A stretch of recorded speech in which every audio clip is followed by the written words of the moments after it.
Hop là, bonjour à toutes, bonjour à tous et bienvenue parmi nous pour ce nouveau webinaire IF-Prof consacré donc aujourd'hui à l'enseignement bilingue à distance. Vraiment un grand merci à toutes et tous. Encore une fois, vous êtes encore une fois très nombreux à nous suivre aujourd'hui, à vous être inscrits. Donc vraiment merci encore pour votre fidélité. Là, je vois que vous êtes déjà plus de 300 à être connectés avec nous. Donc vraiment merci beaucoup. Moi, je suis Martin Lafitte. Je suis chargé des projets de développement des publics à l'Institut français de Paris. Et je serai donc votre animateur aujourd'hui et je serai accompagné sur le chat que vous avez déjà pris en main, je vois. Je serai accompagné de ma collègue donc Frédéric Villaume qui est chargé de mission coopération à l'Institut français de Paris et qui donc vous accompagnera sur le chat tout au long de ce webinaire. Voilà, et nous sommes vraiment ravis aujourd'hui de nous être associés à nos chers collègues de France Éducation Internationale. Donc vous verrez, parmi nous aujourd'hui, nous avons donc Frédéric Boisseau et Marjorie Pégouri-Kelev qui sont chargés de programme au sein de l'équipe du fil plurilingue. Et également Sabrina Sanson, qui est webmestre du fil plurilingue et que nous retrouverons donc tout à l'heure, à la fin de ce webinaire, pour une intervention consacrée au fil plurilingue. Voilà. Donc aujourd'hui, l'enseignement bilingue, vaste question. Donc bien sûr, l'enseignement bilingue se caractérise par l'enseignement de disciplines dites non linguistiques, les DNL en français. Et donc de nombreux professeurs de mathématiques, de géographie, d'histoire, ou encore de philosophie ou de sport enseignent en français ou partiellement en français, selon des programmes scolaires nationaux. Quelques petits chiffres, plusieurs milliers d'établissements, bien sûr, dans le monde proposent des sections bilingues francophones, et à ce jour, 393, très précisément, d'entre eux ont obtenu le label France Éducation. Et d'ailleurs, donc nos collègues de Turquie et d'Algérie, que nous entendrons tout à l'heure dans un instant, interviennent dans des établissements labellisés France Éducation. Voilà, donc nous souhaitions aujourd'hui partager avec vous, encore une fois, des témoignages de collègues, chefs d'établissement, enseignants et formateurs pédagogiques. Donc, tout au long de ce webinaire, les questions de l'alternance des langues, la collaboration entre enseignants de français et de disciplines non linguistiques, la question des ressources et outils pédagogiques utilisés sont bien sûr des questions cruciales en temps normal que nous allons aborder aujourd'hui. Elles sont d'autant plus fondamentales aujourd'hui dans la situation actuelle, la période de confinement et d'enseignement à distance forcé, obligatoire, on va dire, dans beaucoup de régions du monde. Voilà, donc avant de passer aux toutes petites explications techniques et de passer la parole à nos collègues de Turquie, je voulais remercier nos collègues de Hongrie, d'Italie et de Bulgarie qui nous ont fait parvenir quelques capsules vidéo, des capsules pédagogiques, de présentation d'outils et d'activités pédagogiques par leurs professeurs, les professeurs de leur réseau, et de l'enseignement bilingue. Et on n'aura pas le temps, malheureusement, de les passer en direct, mais vous pourrez les retrouver, ainsi que le replay de ce webinaire et tous les documents qui seront présentés par nos intervenants du jour sur IFProf, bien entendu. Voilà, donc un tout petit tour rapide, comme à chaque fois, de l'interface. Hein, vous voyez le chat qui vous permet de discuter entre vous, de partager des liens, des conseils, et bien sûr de retrouver Frédéric et également les collègues intervenant aujourd'hui. Et ce qu'on vous demande également à chaque fois, c'est que si vous avez des questions à poser directement à nos intervenants, on prendra le temps d'en poser certaines à la fin de chaque intervention. Et pour cela, il faut que vous écriviez vos questions dans l'onglet en haut à droite « Questions ». Qui est vraiment fait pour cela. Ce sera plus simple pour nous de pouvoir poser les questions à nos intervenants du jour. Et enfin, le petit sondage, enfin les quelques petites questions de sondage qu'on vous pose régulièrement pour mieux vous connaître et savoir si nos webinaires vous sont utiles. N'hésitez pas dès maintenant à répondre à ces petites questions. Ça prend vraiment une petite minute. Donc voilà, c'est des informations qui nous sont toujours très précieuses. Voilà pour cette introduction. Donc maintenant, je pense qu'on peut accueillir parmi nous nos collègues de Turquie. Donc nous aurons aujourd'hui le plaisir d'écouter donc Jean-Michel Ducrot, qui est chef d'établissement du lycée Saint-Michel d'Istanbul et qui est également actuellement coordinateur des directeurs des établissements congressionnistes de Turquie. Bonjour Jean-Michel. Vous êtes là. Bonjour à vous. Et nous avons également le plaisir d'accueillir Julie Viau, qui est coordinatrice du département français du lycée bilingue Saint-Benoît d'Istanbul. Bonjour Julie. Bonjour.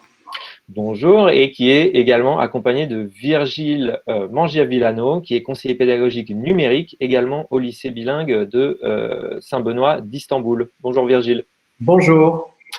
Et donc voilà, je vais vous passer la parole pour que vous puissiez un petit peu nous présenter tous les dispositifs qui ont été mis en place évidemment dans vos établissements, mais aussi plus largement dans votre réseau d'établissements bilingues en Turquie. Et puis je vous retrouve juste après pour vous poser quelques petites questions. Voilà, donc encore merci à vous et à vous la parole. Voilà. Bien, bonjour, je m'appelle donc Jean-Michel Ducrot et je suis donc chef d'établissement ici en Turquie. Alors, je tiens déjà à vous dire en fait que nous avons la chance ici en Turquie d'avoir des établissements qui sont très bien équipés en matériel informatique et de réseau. Donc ça, c'est plutôt une chance et les élèves disposent en fait de tous d'un ordinateur, d'une tablette, iPad, etc., tout comme les enseignants. Donc ça, c'est déjà un postulat. Alors, nous travaillons déjà depuis environ 8 ans, parfois plus dans certains établissements en utilisant un cartable numérique au sein de la classe. Donc, nos professeurs, nos élèves travaillent quotidiennement en fait avec toutes les applications utiles, les sites et logiciels qu'on a l'habitude effectivement d'utiliser dans les classes qui sont bien équipées, pour justement qu'il y ait un travail beaucoup plus ludique et de type collaboratif. Donc finalement, en fait, ce confinement et ce travail à distance ne nous a pas particulièrement effrayés. Et la majeure partie de nos cours déjà étaient de toute façon en fait soit sur iTunes U, soit sur eBook, soit sur des plateformes numériques diverses et variées, et qui étaient déjà créées en fait par les équipes pédagogiques elles-mêmes. Donc voilà, ça c'est la base même de notre travail ici en Turquie dans les établissements bilingues.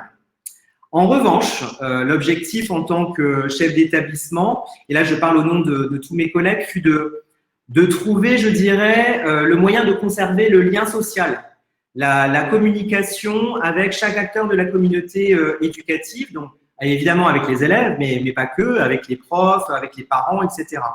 Donc notre but a été de conserver ce lien et déjà avec les élèves, ils ont conservé pour la plupart du temps, en règle générale dans tous les établissements, le même emploi du temps hebdomadaire et on a pu communiquer immédiatement avec les élèves et les parents en leur donnant des tableaux, en leur disant exactement comment on allait fonctionner. Donc ça a beaucoup rassuré effectivement les parents et toutes les nouvelles notions de FLE, mais aussi de DNL, ont évidemment été abordées comme dans tous les établissements du monde, j'imagine, soit par Zoom ou soit par Hangout Meet.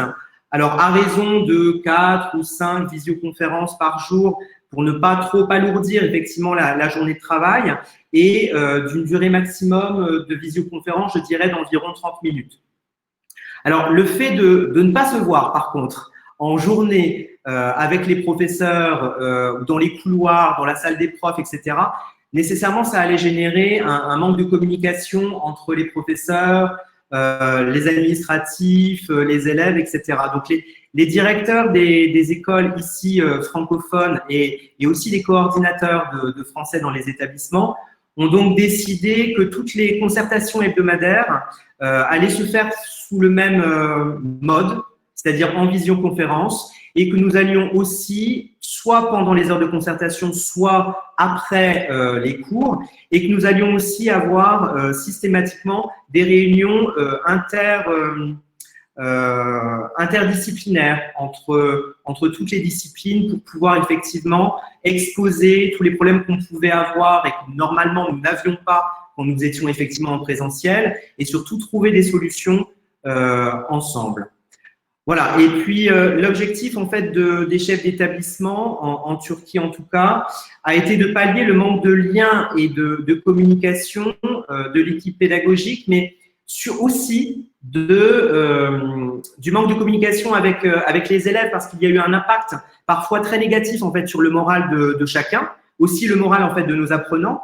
Et dans certains collèges ou lycées, on a donc décidé de faire intervenir une psychologue scolaire. Nous, on a la chance, effectivement, dans mon établissement, en tout cas, d'en avoir une, pour pouvoir tout simplement faire parler les élèves de manière hebdomadaire dans chaque classe, afin qu'ils puissent exposer leurs difficultés et qu'on puisse aussi donc trouver des solutions ou en tout cas répondre à leurs questions.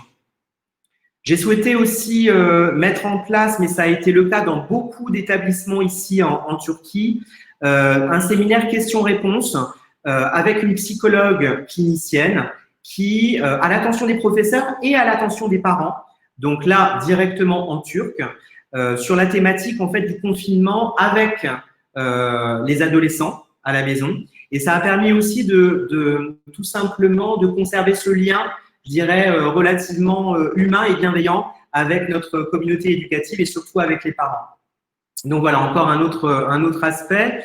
Et pour montrer combien le manque de lien est important, je dirais que les chefs d'établissement et les responsables de niveau sont entrés évidemment chacun dans les cours.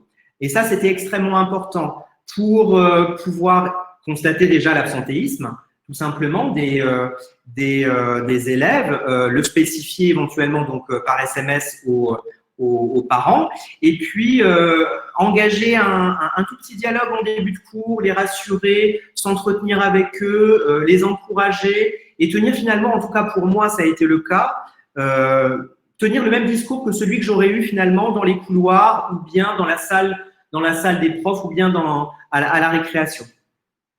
Voilà. Et enfin, un dernier exemple qui concerne davantage, en fait, qui est un peu plus informel, mais qui est particulièrement important pour les équipes pédagogiques, mais aussi administratives, le personnel de service, parce qu'on est là aussi pour ça en tant que chef d'établissement.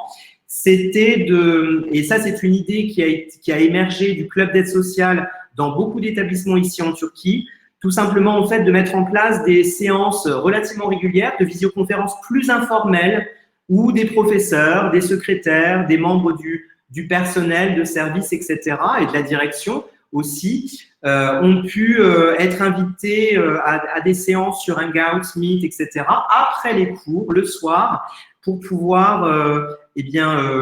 parler de nos joies, de nos difficultés, etc., parce que finalement, cette période de confinement était aussi extrêmement compliquée tout simplement pour nous et surtout pour conserver, l'objectif c'était de conserver bien sûr le lien entre nous tous qui est indispensable dans une école et dans toute institution d'enseignement-apprentissage. Voilà, donc voilà le témoignage que je voulais vous donner au nom effectivement de mes collègues chefs d'établissement ici en Turquie.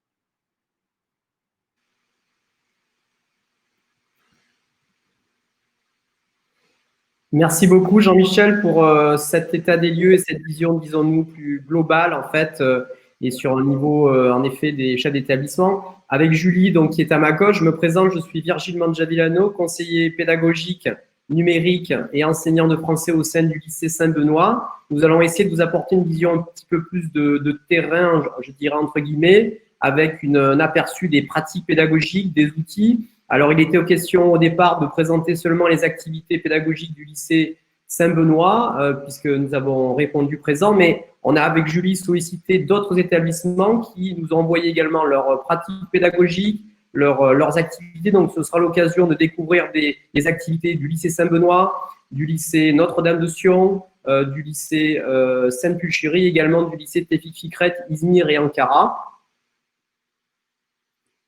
Exactement. Donc, merci beaucoup Virgile. Je me présente Julie Viau, je suis coordinatrice pédagogique du département de français ici au lycée Saint-Benoît d'Istanbul. Et on aimerait partager avec vous ce qui s'est passé en fait ces 3 derniers mois. Parce que, comme disait Monsieur Ducrot, on était relativement près du point de vue des cours. On est passé au numérique il y a quelques années déjà.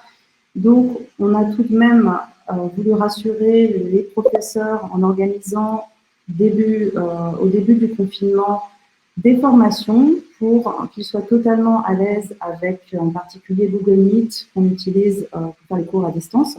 Donc, on a organisé une semaine pendant laquelle voilà, on était là pour les aider. Et puis, on a mis en place également une newsletter qui concernait tous les départements, donc de français, de sciences, de mathématiques et j'en oublie, pour tenir au courant les professeurs et puis toujours leur dire qu'on était avec eux pour les former s'ils avaient besoin. Concernant les outils au sein du lycée Saint-Benoît, c'est vrai qu'on était orienté vers trois outils principaux. Un campus numérique basé sur la plateforme Moodle sous Google Classroom ou Google Meet. Si on prend l'exemple du lycée Saint-Michel dont parlait Jean-Michel à l'instant, c'est vrai que c'était plutôt axé sur les outils Apple, puisqu'il y a des établissements qui sont axés sur le dispositif Apple. Vous voyez une petite rosace à droite, c'est l'ensemble des outils qui ont été utilisés pendant cette période de confinement, des outils en fait qu'on a pu recenser et connaître via cette newsletter dont parlait à l'instant Julie. Alors, rentrons dans les détails sur un premier outil. Il s'agit de WooClap. WooClap est une solution proposée par une société belge qui permet la gratuité à tous les établissements scolaires. Donc, n'hésitez pas à les contacter pour obtenir une licence gratuite sur cet outil qui permet de faire des présentations interactives. Vous verrez pendant notre présentation des QR codes. N'hésitez pas à scanner ces QR codes pour accéder directement à l'outil. Ce que vous voyez à l'écran, c'est une capture d'une session Google Meet puisque nous faisions tous nos cours en ligne. Donc, c'était un de mes cours de français avec mes élèves. Et donc, les élèves devaient, sur leur smartphone, remettre en ordre les consignes les éléments de la grille de production orale du DELF B2. Il est aussi possible sur WooClap de réaliser des nuages de mots. Il est aussi possible de faire des textes à trous, des QCM tout simples, des chiffres. Donc vraiment faire des présentations interactives sur cet outil WooClap que je vous invite à découvrir et qui est absolument excellent pour des présentations interactives. Un autre outil que les professeurs de français ont beaucoup utilisé, c'est WordWall. Ça nous a permis de travailler la grammaire de manière un peu plus ludique. Donc là, vous voyez un petit jeu très simple dans lequel les élèves doivent distinguer les adverbes des adjectifs et ils pouvaient tout simplement frapper sur la taupe ou ne pas frapper pour distinguer les deux. Tout à fait. On continue ici. Ça, c'était plutôt dans le département de mathématiques qui a principalement utilisé la plateforme Moodle pour mettre en place des quiz, des évaluations à distance. C'était également Google Classroom qui permettait de transformer son espace avec le système de questionnaire et de noter les tests en maths réalisés directement dans Google Classroom. Ça a été également GeoGebra, très utilisé à distance, donc ceci dans le département de mathématiques. Et puis justement, pour bien faire le lien entre le français et les DNL, on a conservé une réunion hebdomadaire qui nous est très chère. C'est la réunion qui nous permet de nous mettre bien sur la même longueur d'onde avec les collègues de sciences et de mathématiques. Donc, on définit une progression pédagogique commune pour bien aborder les éléments lexicaux, grammaticaux, par exemple, dont vont avoir besoin les collègues en sciences et en mathématiques. Et c'est une période aussi qui nous permet de développer des projets interdisciplinaires. Absolument. Merci Julie. Et justement, un exemple concret de projet interdisciplinaire mené au sein du lycée Saint-Benoît était le concept de Open Badge que vous connaissez tous, donc un complément au diplôme qui permettait aux élèves de solliciter, d'obtenir des badges, par rapport à des catégories de compétences. Ici, vous voyez 6 catégories de compétences. Il s'agissait d'un badge vraiment utilisé dans le contexte du confinement, c'est-à-dire que les élèves pouvaient demander des badges et acquérir des compétences dans ces domaines précis qui sont collaborer, participer, gérer ma classe, progresser, faire des tests. Très concrètement, les élèves pouvaient ici s'auto-évaluer de manière ludique et évolutive. Donc, sur la vidéo, vous voyez ici un petit exemple. Les élèves pouvaient en fait cliquer sur un camembert et ensuite, ici, c'était le camembert collaboré. Ils avaient donc le descriptif de compétences relatif collaboré. Ils pouvaient demander leur badge ou bien revenir sur le panneau principal et continuer puisque le système était évolutif. Ils recevaient des badges argent, or ou bronze.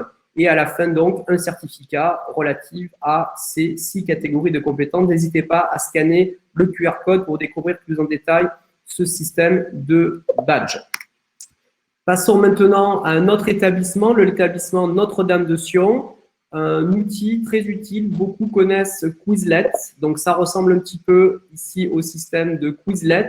Je dirais un peu plus poussé et adapté aux besoins que nous avons dans les établissements bilingues. Il s'agit du coordinateur de Notre-Dame de Sion, Élisée Reclus, qui a développé de A à Z cet outil en collaboration avec Charles Delors, qui est le coordinateur de français au sein du lycée Notre-Dame de Sion. Donc, cet outil qui permet un apprentissage du vocabulaire.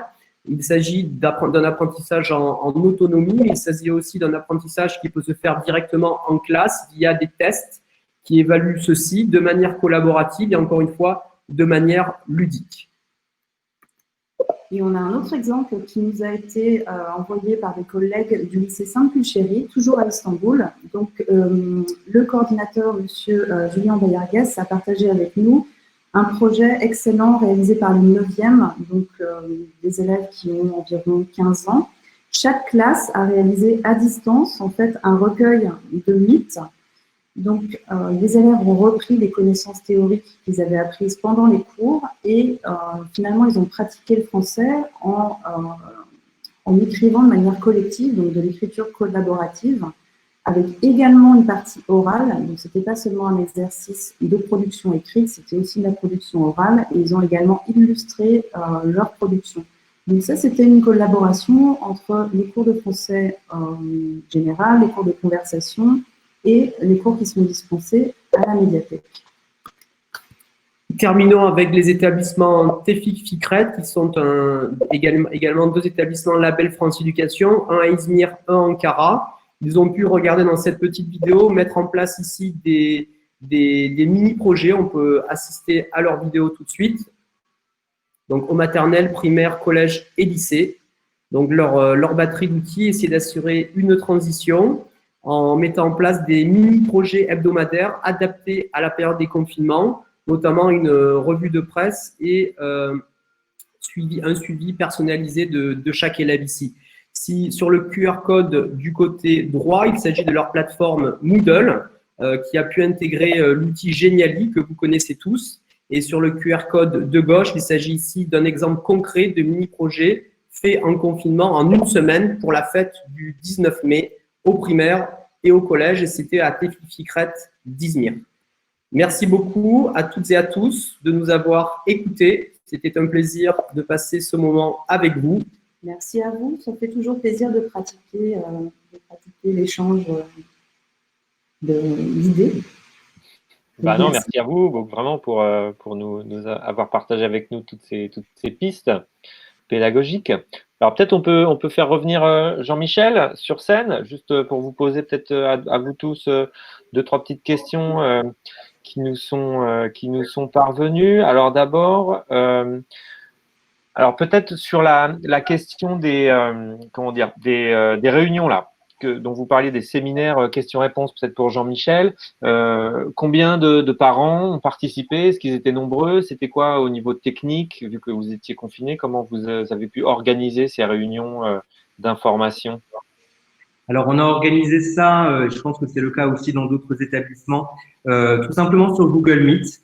Et on a invité les parents. Et on a eu, alors sur la totalité du lycée, on n'a pas eu énormément de parents. Je dirais qu'on a eu peut-être un tiers ou un quart de parents qui ont participé à ces réunions. Et ça a permis justement, en fait, pour les parents, justement, de pouvoir poser des questions à une psychologue clinicienne et sachant qu'ils étaient eux-mêmes confinés avec leurs enfants, il était particulièrement important de pouvoir savoir comment ils allaient pouvoir répondre à telle ou telle question de leur enfant, etc. Vivre l'énervement de leur enfant. Et ça a été très profitable. Mais on a souhaité effectivement que les professeurs y participent également, parce qu'on a aussi beaucoup de professeurs qui étaient eux-mêmes parents. Ouais, d'accord. Et alors peut-être une question plus d'ordre pédagogique. Alors parce que vous aviez parlé brièvement là de cet échange régulier entre professeurs de français et professeurs de DNL. Vous pouvez nous en dire peut-être un petit peu plus, développer un petit peu plus sur ce qui est partagé dans ces réunions, comment ça se passe? Est-ce que vous partagez des ressources, des ressources méthodologiques? Comment vous… Alors, pour Jean-Michel ou pour nous, pardon. Vas-y, Virgile. Non, je t'en prie, Jean-Michel. Non, je dirais que sur le plan organisationnel, en tout cas, nous, ça s'est fait de manière très, très naturelle parce que de toute façon, en fait, ce type de collaboration se fait déjà au sein de l'établissement. Et c'est le cas, en fait, dans tous les établissements en Turquie. Après, sur le type, au niveau pédagogique, là, Virgile, effectivement, va pouvoir donner des informations. Oui, Julie et moi, on peut donner tout à fait des informations. C'est exactement ce que disait Jean-Michel. C'est le cas dans tous les établissements.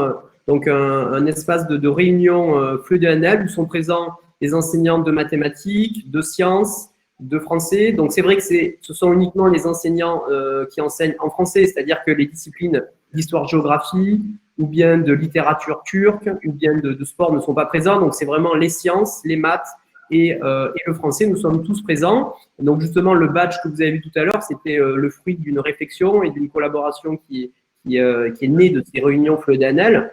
Mais comme l'a dit Julie, et peut-être tu veux le détailler sur les projets et sur la progression. On peut tout simplement mentionner les outils qu'on découvre, par exemple, en français. Des collègues qui ont parlé de ce que je vous ai montré tout à l'heure, WordWall, et on lui a montré ce site aux collègues de mathématiques et ils se sont dit, waouh, pour le calcul mental, c'est absolument excellent, et ils l'ont adopté.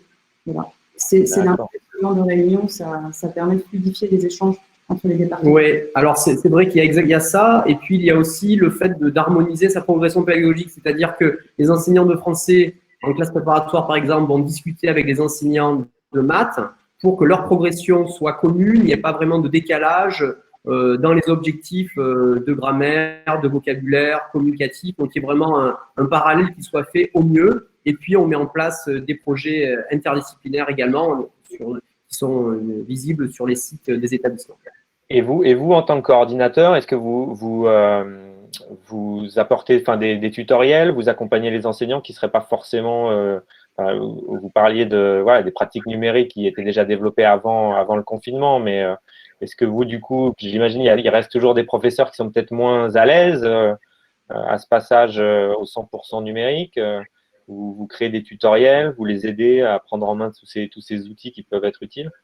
Alors justement, c'est une très bonne question. C'est vrai que c'est le défi, ça a été un des grands défis, l'aspect formation de cette période de confinement. En fait, la chance qu'on a eue, Julie l'a dit au début, chance entre guillemets, c'était en fait que le ministère ici turc a avancé les vacances qui étaient prévues en avril dès l'annonce de la fermeture des écoles, mais en fait une semaine avant la fermeture des écoles. C'est-à-dire que le 11 mars, le premier cas a été déclaré. Le 11 ou le 12, l'annonce de la fermeture des écoles a été faite pour le 23 mars. Et donc, la semaine de vacances prévue en avril a été avancée, ce qui a permis, en fait, à Julie et moi, on a noté tous les jours ici dans le bureau où nous sommes actuellement, qui s'appelle le CDRN, et on a formé presque toute l'équipe. 60 personnes sont venues en une semaine chaque jour sur des outils, sur des pratiques. Donc ça nous a permis de commencer le 23 mars et bien sur nos quatre pattes entre guillemets, parce que bon, on était tous un petit peu abasourdis. Et après, en effet, on a mis en place une hotline et tous les établissements ont fait ça brillamment de tout notre réseau. Tous les coordinateurs se sont dévoués pour les enseignants via des hotlines, via des tutoriels, via des sollicitations personnelles, via des soutiens même presque chez les personnes. Ça c'est arrivé parfois. Donc un dévouement vraiment de tous les coordinateurs de tous les établissements en effet. Non, bien sûr, bien sûr.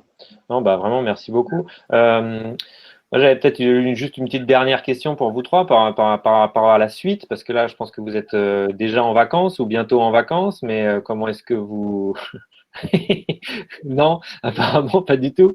Mais oui, c'est sûr que là, en cette période, c'est compliqué d'avoir des vacances. Mais comment vous voyez la rentrée prochaine? Est-ce que vous resterez sans doute sur cette modalité à distance? Quel est un peu l'état de la réflexion chez vous?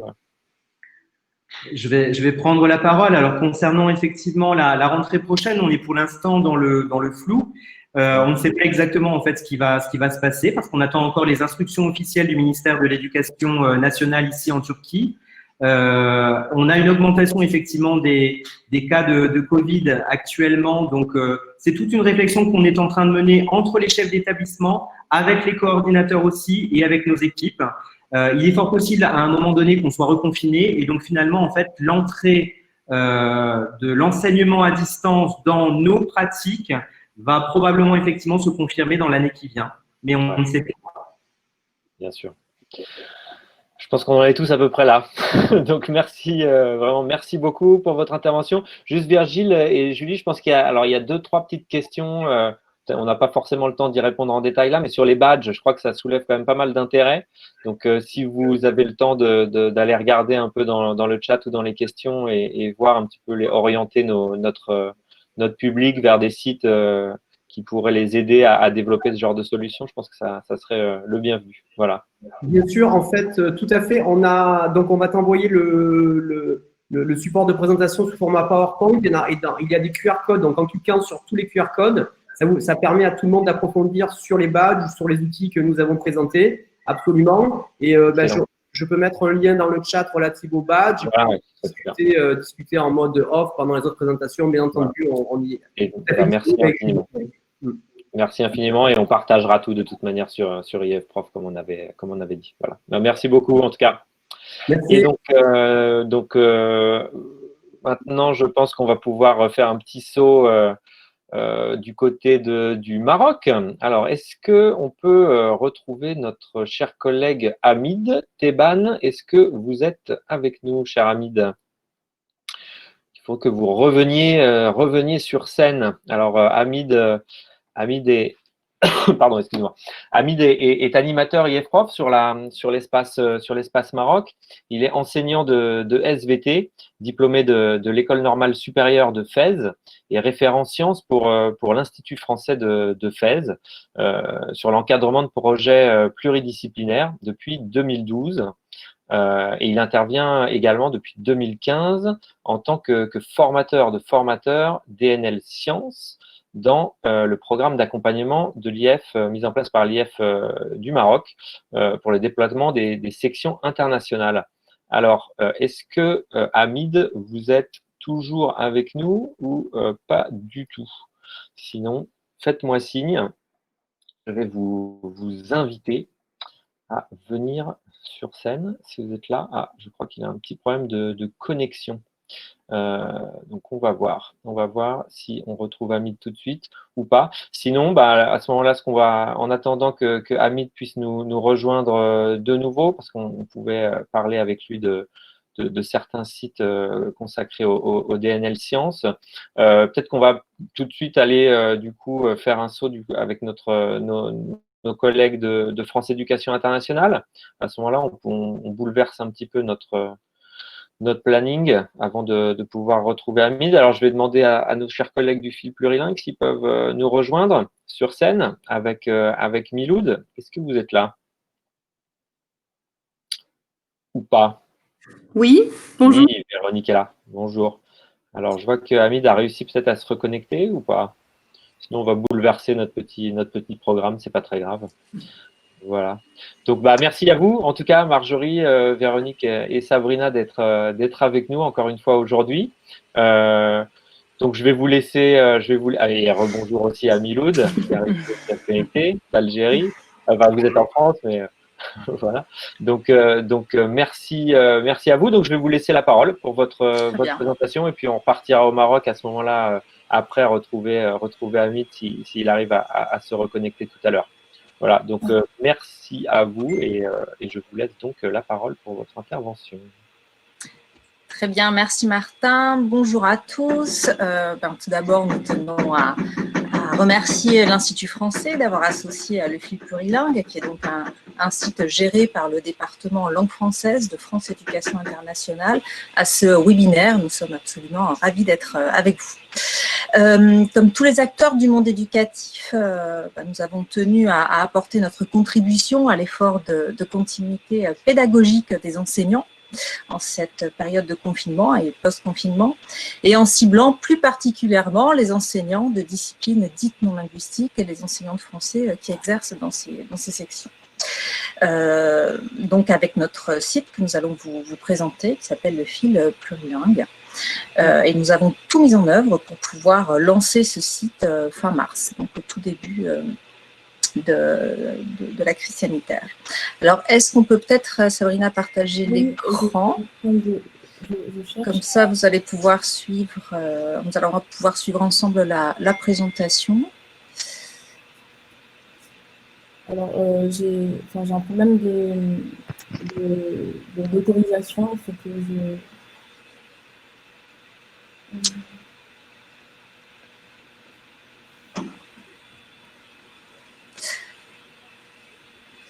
Bien, sinon je peux... Vous avez un petit souci pour partager votre écran, c'est ça? En fait, j'ai un problème d'autorisation au niveau de mon navigateur, mais je ne sais pas exactement... C'est pas grave. Bah, à ce moment-là, il faudrait juste ressortir et puis revenir avec un autre navigateur. Chrome, c'est le mieux pour ce cas. D'accord, ok. Je reviens tout de suite. Ah, vous voyez? Je crois que Véronique est en train de le partager. Ça, c'est un travail d'équipe. Ça marche du côté de Véronique, c'est parfait. Voilà, c'est ça. Alors là, on a l'écran partiellement. Véronique, est-ce que tu peux passer peut-être à la diapo suivante?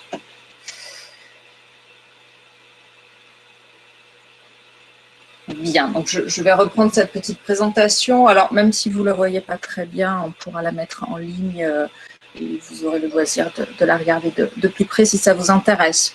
Donc, un tout petit rappel sur le site plurilingue, qui en fait est un site qui s'inscrit dans l'histoire de notre établissement, qui a toujours été donc au service de l'enseignement des langues et de l'enseignement bilingue, puisqu'il s'agissait en 2001 d'informer les sections bilingues francophones à travers une newsletter qui était donc un courrier qui était donc édité par le CIEP à l'époque. Ensuite, cette lettre s'est transformée en site internet en 2009, que certains ont sans doute connu sous le nom de Fil du bilingue. Et puis, depuis l'année dernière jusqu'à cette année, nous avons travaillé à la refonte de ce site que nous appelons maintenant le fil plurilingue, et nous allons vous présenter les modifications que nous y avons apportées. Est-ce qu'on peut passer à la diapo suivante? Donc, nous avons réfléchi en équipe à pouvoir répondre davantage aux besoins des enseignants de DNL. Et pour cela, nous avons apporté quelques modifications à notre ligne éditoriale. Nous avons donc réorienté cette ligne en nous adressant très spécifiquement au corps enseignant. Notre rôle a été donc de sélectionner et de mettre à disposition des ressources francophones gratuites et téléchargeables que nous avons estimées pertinentes pour nos enseignants, pour nos collègues enseignants de DNL. Nous diffusons également toutes les ressources de nos partenaires que nous vous présenterons un petit peu plus tard dans la présentation. Nous diffusons également des ressources conçues par les enseignants, ainsi que des témoignages sous forme de capsules vidéo, enseignants que nous souhaitons évidemment valoriser. Et enfin, notre site s'inscrit dans la promotion du plurilinguisme, de la didactique intégrée, que certains connaissent sous les acronymes CLIL et MIL, et nous faisons également la promotion de techniques autour de l'alternance codique. Nous en sélectionnons ainsi des ressources relevant de cette approche. On peut passer à la diapo suivante. Donc sur ce site, vous allez pouvoir trouver différents types de ressources qui accompagnent et qui valorisent donc le métier d'enseignant.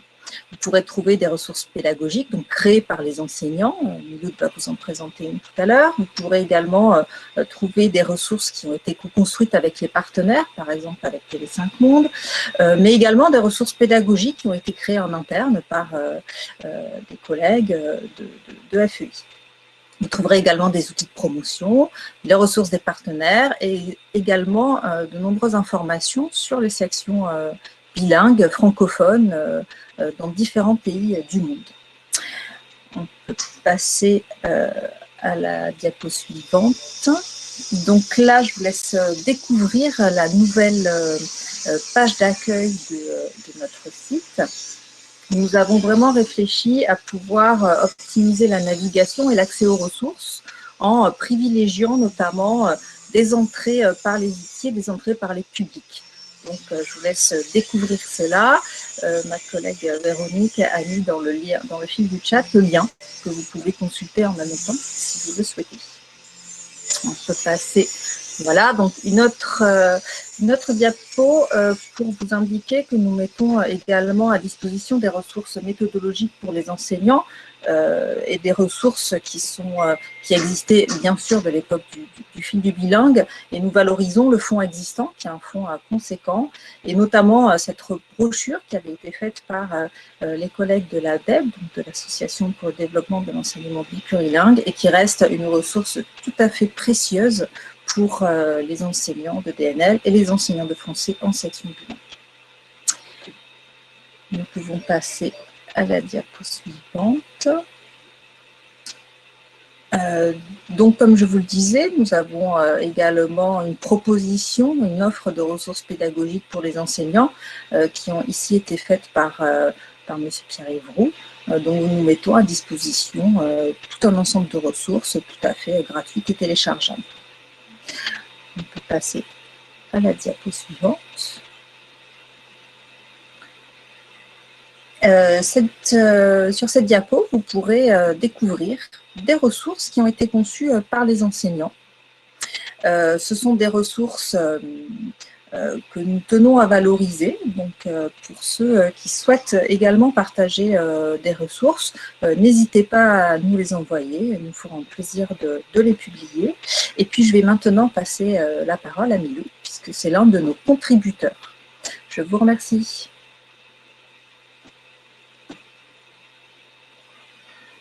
Merci beaucoup Marjorie. Ben, justement, je tenais à partager avec vous mon expérience avec le fil plurilingue et qui représente pour moi le véritable point de départ dans toute recherche dans le domaine de l'enseignement plurilingue. À titre d'exemple, à l'université algérienne à Alger, à l'école normale supérieure, et aussi bien pour les étudiants qui sont en graduation que ceux qui sont inscrits en master et doctorat, pour toute recherche sur la thématique de l'enseignement plurilingue, le site, le fil plurilingue est un passage vraiment important pour différentes raisons. Premièrement, par rapport à la diversité des contenus. Deuxièmement, par rapport à la multiplicité des entrées vers les ressources. On peut y accéder en tant que coordinateur, directeur, en tant qu'enseignant. On peut y accéder par discipline, par les nouvelles publications, ce qui nous permet d'être à jour avec l'activité scientifique dans l'enseignement plurilingue. Et ça permet vraiment une ouverture vers le monde plurilingue, vers une cytographie qui est assez intéressante et importante. Et surtout, ça permet justement la mutualisation des ressources des enseignants, ce qui va favoriser le travail à distance. Si vous permettez la diapo suivante. Ben, justement, Marjorie, qui a parlé tout à l'heure des ressources pédagogiques, et notamment dans le cadre d'un BELC régional, ben, nous avons eu l'honneur et la chance de travailler avec nos collègues inspecteurs de matières scientifiques en Tunisie, et nous avons réalisé, c'était une formation intitulée « Adopter une méthodologie et produire des ressources pour l'enseignement des DNL ». Et nous avons justement réalisé une fiche, quand je dis une, c'est moi et mon collègue Sabri Khlifi, tunisien, et nous avons réalisé une fiche dans le domaine des DNL mathématiques et technologies intitulée « Principes et fonctionnement des éoliennes ». Ce qui est très important dans la réalisation de cette fiche pédagogique et pourquoi j'en parle, c'est que d'une part, nous avions le regard de l'enseignant qui est là en train de réaliser cette fiche, et en même temps, pendant que nous étions en train de la réaliser, nous avions le recul et de l'inspecteur et du coordinateur. Et ça, c'est vraiment un point qui se rattache au fil plurilingue parce que ça permet un regard multiple sur la question de l'enseignement bilingue et plurilingue. D'une part, nous avons le regard de l'enseignant qui consulte et exploite, et aussi nous pouvons avoir et accéder au fil plurilingue sous le regard du coordinateur averti de l'activité scientifique bilingue dans le monde, ce qui va lui permettre d'être à jour.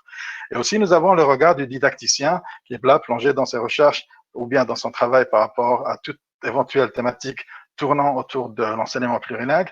Et cette porte d'accès à travers ces différents regards, c'est vraiment un point fort du fil plurilingue et qui nous a vraiment aidé et qui m'a vraiment aidé dans le cadre de mes fonctions, notamment par rapport à mon expérience avec le groupe scolaire privé l'Iglisine, qui est la première école privée en Algérie à avoir avoir eu comme projet l'obtention du label France Éducation. Et c'était en 2014. Et là où c'était assez intéressant, c'est que nous, de par notre formation, nous avons une formation dans le français langue étrangère par rapport aux différents statuts de français et tout, mais à la lecture de la charte du label France Éducation, ben, nous avions une terminologie que nous n'avions pas, que nous ne possédions pas, et dans le cadre de la recherche que nous avons effectuée pour pouvoir comprendre et démarrer le projet, ben, c'était mon premier contact en 2014 avec le fil plurilingue. À l'époque, c'était le fil du bilingue. Donc, le fil plurilingue, c'était ma première prise de contact avec tout ce qui est enseignement plurilingue. Et donc, la diapo suivante, s'il vous plaît. Parce que pour nous, c'était un cadre qui était essentiel dans la préparation du projet Label France Éducation. Pourquoi? Parce que d'une part, ça a décloisonné les représentations que nous avions par rapport à la définition de l'enseignement bilingue, et ça nous a permis justement de définir ou bien de redéfinir l'enseignement bilingue. Et du coup, intégrer ces nouvelles définitions, ces nouveaux savoirs encyclopédiques et compétences dans le plan de formation de l'établissement. Puis, par la suite, ça nous a permis justement de maintenir le fil de l'information avec l'activité scientifique autour de l'enseignement bilingue, plurilingue dans le monde. Et ça nous a encouragé justement de d'oser, de réaliser des projets, de lancer et d'appeler, de contacter les établissements de par le monde. Et ça nous a permis de réaliser des projets interculturels avec des écoles, une au Canada, la deuxième en Corse et la troisième en Égypte. Et surtout, et le point aussi qui était vraiment important parce que c'est un point qui est pas très facile du coup à l'époque, plutôt à l'époque pour nous c'était vraiment nouveau, c'était le fait de revoir les pratiques des DNL et de développer des stratégies d'apprentissage plus appropriées à la problématique de l'enseignement plurilingue et bilingue. Pour nous, ça nous a permis à la fin de mettre en place les pratiques DNL suivantes. C'est que dans un premier temps, excusez-moi, merci. Donc, dans un premier temps, nous avons mis en place la pratique de la narration scientifique dans les disciplines scientifiques. La narration scientifique, c'est ce qui va permettre à l'apprenant de présenter sa réflexion au moment même où il est en train de réaliser son travail, plutôt son exercice ou bien son activité, ben ça va lui permettre d'écrire sa réflexion en français. Et du coup, il ne va plus passer par le processus de traduction, mais vraiment dans le processus de production et de réflexion dans la langue 2. Et ça a été accompagné par un système d'évaluation bilingue où le quart de la langue, plutôt de l'évaluation était fait en français et l'élève avait un exercice en français, il devait le résoudre en français et le reste c'était en arabe et ça c'était notamment au lycée. Et ce qui a encouragé les enseignants, justement, maintenant qui travaillent en collaboration, les enseignants disciplinaires qui travaillent avec les enseignants de langue étrangère, de réaliser de la revue scientifique de l'établissement dans les deux langues.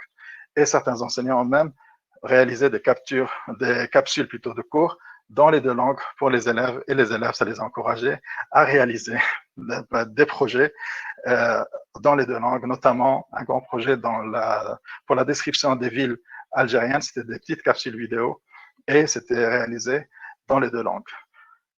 Du coup, tout ce travail qui a été fait a eu comme point de départ le fil plurilingue et à la fin, le label a été octroyé 2 ans après 2 ans plus tard, après avoir lancé le processus.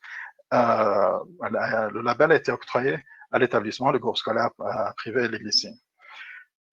Pour moi, actuellement, le fil plurilingue représente vraiment un outil important dans tout processus de formation tournant autour de la problématique plurilingue et parce que d'une part, de par ces multiples rentrées, les multiples regards et surtout, ça nous permet d'être vraiment à jour avec l'actualité de la problématique de l'enseignement plurilingue dans le monde. Je vous remercie.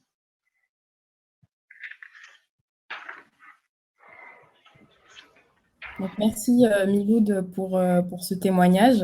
Maintenant, je vais revenir sur les ressources du fil plurilingue, puisque nous vous avons présenté des ressources pédagogiques, mais nous avons également des ressources communicationnelles qui ont pour but de promouvoir l'enseignement biplurilingue dans le monde. Nous avons tout d'abord des infographies, 2 sont traduites en 16 langues et la dernière en 2 langues puisqu'elle est assez récente. Ces infographies qui sont nées en 2015 ont été réactualisées à la fin de l'année 2019. Donc, toutes les informations qui sont présentes sont à jour. Je vous invite à les consulter. Normalement, les liens seront mis sur le chat.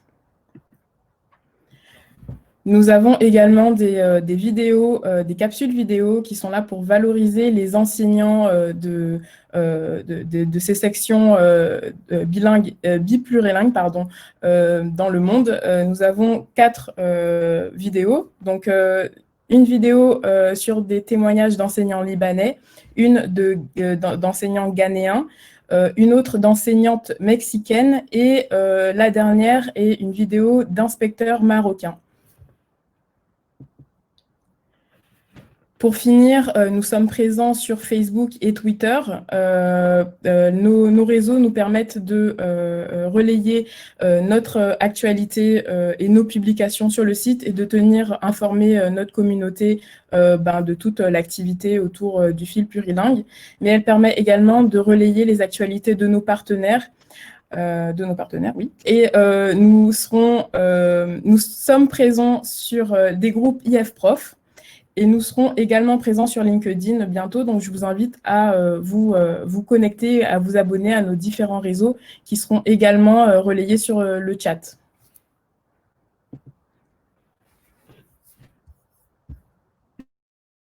Alors, c'est à moi. Merci beaucoup, Sabrina, pour ce point sur la communication et la présentation des ressources pour la promotion du biplurilinguisme proposé sur le fil. Pour compléter cette présentation du fil, c'est important de mentionner que le fil plurilingue est un projet monté en partenariat avec l'essentiel, la plupart des acteurs du champ de l'enseignement biplurilingue. Donc, nous avons souhaité monter un site dans un cadre partenarial fort. Alors, nous avons des partenaires institutionnels, mais aussi médias, également associatifs et scientifiques, dont vous voyez les logos à l'écran. Tous ces partenaires sont regroupés dans le comité scientifique du fil que nous avons créé au début de la refonte du site, donc en 2018. Ce comité scientifique a vocation à se réunir régulièrement pour définir les orientations éditoriales du site, pour valider les contenus et également proposer de nouveaux projets de publication. Donc, ce comité scientifique est un garant de la qualité des ressources qui sont publiées sur le fil plurilingue. Diapo suivante, Sabrina, merci. Alors, quelques exemples de projets réalisés avec nos partenaires. Alors, la liste est non exhaustive, hein, on n'a pas le temps de tout détailler, mais voilà, à titre d'exemple, je vous montre par exemple, la création des fiches pédagogiques, donc, qui sont dans les ressources pour la classe sur le site Le Fil Plurilingue avec TV5 Monde. Avec notre partenaire Canopé, nous diffusons régulièrement des articles et des ressources de Canopé, donc les fondamentaux, la grande école du sport, les énergivores, par exemple. Avec l'Institut français, nous avons des projets, dont le webinaire auquel vous assistez en ce moment, et d'autres projets. Nous sommes également, bien entendu, sur IF-Prof. Et avec l'AEFE, nous venons de terminer la mise à jour des fiches du Vademecum, du label France Éducation, qui seront publiées prochainement sur notre site et sur le site du label France Éducation, qui ont été donc remises à jour. Ce sont des fiches qui aident les établissements bilingues dans l'amélioration de la qualité et l'obtention du label. Donc, on peut montrer quelques exemples. Alors, elles ne sont pas encore publiées, elles ne sont pas encore terminées, mais on a profité de cette occasion du webinaire pour vous montrer rapidement quelques exemples. Donc, Sabrina, tu peux passer la suivante.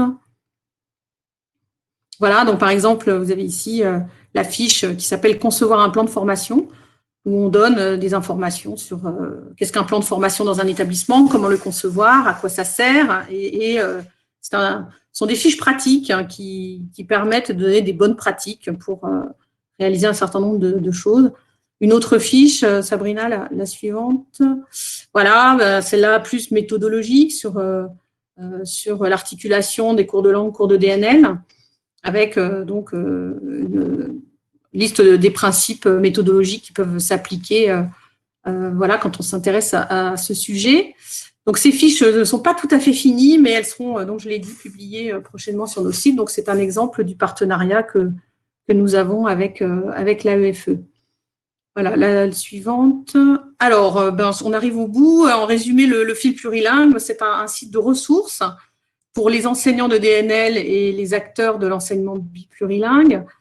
On y trouve des fiches pédagogiques, des documents méthodologiques et également des outils de promotion de l'enseignement biplurilingue. C'est un site ouvert et accessible à tous, avec des ressources gratuites et téléchargeables. Donc, ça prend d'autant plus de sens dans ce contexte du Covid-19 qui nous a tous mobilisés pour mettre en place des outils à distance. C'est également un projet en partenariat avec les acteurs du champ, comme je vous l'ai dit. Et c'est aussi un site qui vise vraiment à la promotion de l'enseignement biplurilingue et à la valorisation des enseignants.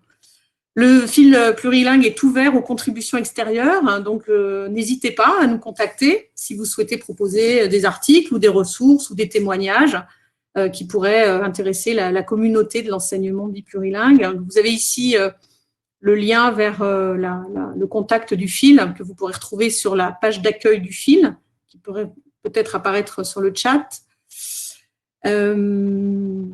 Voilà. Pour finir, un mot de France Éducation Internationale. On profite du webinaire aussi pour vous donner cette information. Donc, France Éducation Internationale organise un campus numérique du 6 au 31 juillet. Donc, c'est bientôt. Et dans lequel, donc c'est en ligne, tout à distance, et c'est en ligne sur le site de France Éducation Internationale. Et vous y retrouverez, bien entendu, le fil plurilingue et des communications et des formations gratuites sur l'enseignement biplurilingue. Donc, rendez-vous aussi sur le site de France Éducation Internationale à partir du 6 juillet. Voilà, nous avons terminé la présentation. Donc, l'équipe du fil vous invite à consulter le site, à utiliser les moteurs de recherche, les outils de navigation pour explorer les ressources. Donc, un grand merci à tous de nous avoir suivis. Merci à Miloud d'avoir apporté son témoignage au fil plurilingue, et un grand merci à l'Institut français, à Martin Lafitte et Frédéric Guillaume d'avoir organisé ce webinaire avec nous. Alors, avec plaisir, merci à vous pour toutes ces informations, vraiment, merci beaucoup. Alors peut-être avant de refaire une tentative avec notre collègue Hamid là, du Maroc, peut-être de vous poser une ou deux petites questions quand même pour rebondir sur votre intervention. On avait notamment une petite question alors de Mahassine, désolé si je prononce mal votre prénom, mais au niveau des ressources, alors sur le fil le fil plurilingue, pardon, au niveau des ressources et des activités pédagogiques, est-ce qu'il manque pas un peu de projets interdisciplinaires, notamment prof DNL, prof de FLE ou prof de scolaire? C'était une question qui revenait. Et puis plus généralement, comment vous pensez que ça va évoluer au niveau des ressources disponibles, quoi? Alors, je vais prendre la parole, mais mes collègues compléteront. Eh bien, s'il manque des choses, venez contribuer, apportez-nous des choses. On sera absolument ravis de les publier.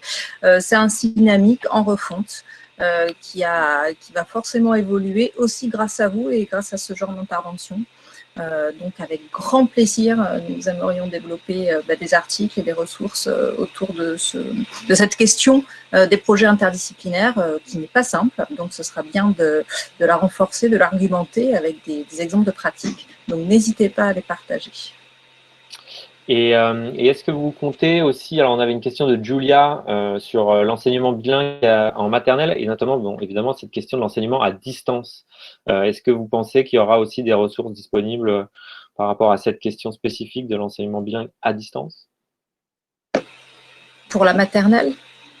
Alors là, c'était spécifique, c'était spécifique au tout jeune public. Mais...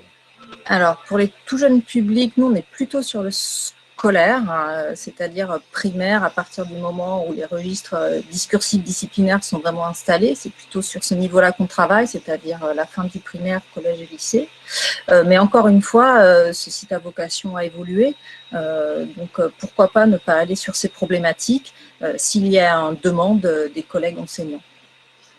Oui, puis j'ajoute que le contexte de la crise qu'on a traversée là nous mobilise autour de ces questions-là, et donc forcément on va prendre en compte cette dimension. Voilà, aujourd'hui il y a des activités téléchargeables sur le site, donc qui sont mises à disposition, mais évidemment on peut penser encore un peu plus loin à des outils de mise en relation à distance entre les profs et les élèves. Bien sûr, bien sûr. Et puis, il y a aussi votre présence sur IFProf, de toute façon, où il y a aussi ce moyen de pouvoir communiquer et créer des passerelles entre IFProf et le fil plurilingue, de toute manière. Voilà, très bien. Bah, merci vraiment encore une fois. Alors, je vois que Hamid est de nouveau parmi nous. Je vais essayer de l'inviter sur scène. Alors, Hamid, est-ce que... Hop, je vous envoie ça. La petite invitation. On va essayer de repartir au Maroc. Et donc vraiment, merci à vous, chère équipe du fil plurilingue. Merci. Merci. Miloud, pour Merci. Au revoir à tout le monde. Merci. Et j'espère qu'on vous retrouvera bientôt, en tout cas, peut-être pour d'autres webinaires. On verra. Avec plaisir. Au revoir. Merci beaucoup. Au revoir. Alors, est-ce que Hamid réussit à se connecter ou est-ce que c'est toujours difficile? Je vois que vous vous préparez à vous connecter. Je vous ai envoyé la petite invitation. Bah, sinon, on va voir hein, si c'est trop compliqué. On verra si...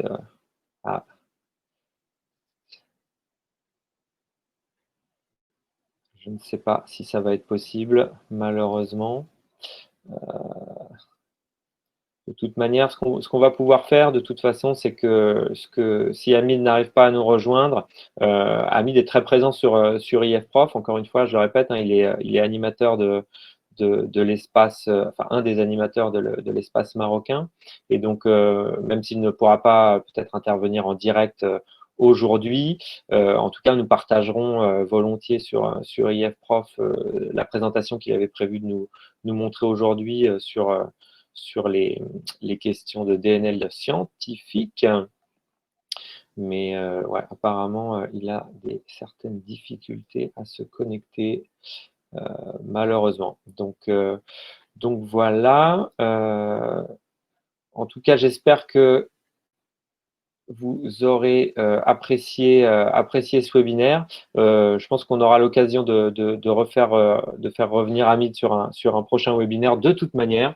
Et puis, donc ce que je voulais vous dire, c'est que on a donc créé, si ça vous concerne, en tout cas, on a toujours ce groupe actif sur IFProf qui est toujours ouvert sur les solutions et les solutions pédagogiques et la mutualisation d'idées et de ressources autour de la problématique du confinement et de l'enseignement à distance. Donc, je vous invite à rejoindre ce groupe. On partagera ça, le lien encore une fois dans le chat. Nous avons aussi notre chaîne YouTube de l'Institut français et du pôle langue française qui est toujours aussi accessible avec tous les replays de nos webinaires IFProf, ainsi que évidemment tous les webinaires spéciaux que nous avions organisés sur la crise du Covid et l'enseignement à distance. Et donc, nous pourrons continuer à échanger via ces canaux très prochainement. Voilà.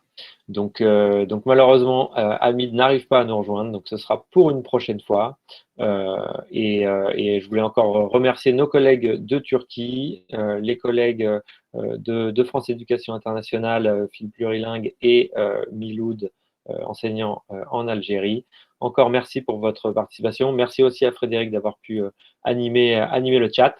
Voilà, on va vous quitter et on vous retrouvera vous verrez tout au long de l'été, il y a beaucoup de choses qui sont organisées par le département langue française de l'Institut français pour vous accompagner autour des questions de centre de langue et des difficultés rencontrées en ce moment. Et puis, pour un prochain webinaire IFProf, on va sans doute se retrouver à la rentrée prochaine et nous vous annoncerons la thématique de notre prochain webinaire très prochainement. Voilà. Encore une fois, merci à tous et puis on se retrouve très bientôt sur d'autres sujets qui vous intéressent. Voilà, on reste connectés. Merci et à bientôt.